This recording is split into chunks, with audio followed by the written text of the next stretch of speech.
Mohamed Abdelwahab Rafiqi, chercheur en études islamiques. Je suis là pour parler de la charia et comment surtout les groupes salafistes se comportent avec ce qu'il appelle charia, parce que moi j'ai vécu une grande expérience, j'étais un grand nom au courant salafiste et j'ai connu ces difficultés et j'ai connu comment les salafistes se comportent avec ce qu'on appelle la sharia. La sharia pour eux, c'est les textes religieux comme ils ont sans aucune interprétation. Pour eux, s'il y a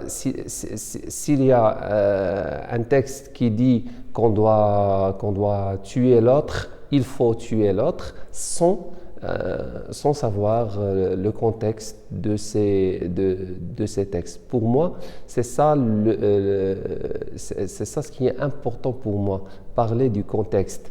Que les textes religieux, soit les textes du Coran ou les textes de Hadith, ont un contexte et qu'on ne peut pas négliger ce contexte. Je dois dire que ces textes religieux, soit dans le Coran ou soit dans la Sunna et le Hadith, sont reliés avec leur contexte, soit le contexte politique, le contexte historique et le contexte social. Et que ces lois religieuses sont variables et ne sont pas inchangeables, comme disent les groupes salafites. Et pour moi, c'est ça le grand problème avec ces groupes. Daesh, par exemple, aujourd'hui,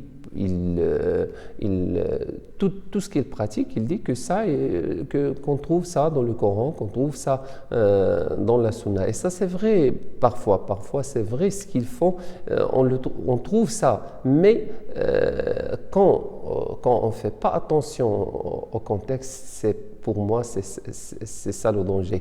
Alors pour moi, la charia, c'est pas une loi religieuse, c'est une loi qui est liée au contexte social, au contexte politique, et qu'on peut changer quand les circonstances se changent. Et si on a réussi à convaincre ces groupes par cette idée, je pense qu'on va diminuer beaucoup cette vague de terrorisme et cette vague d'extrémisme.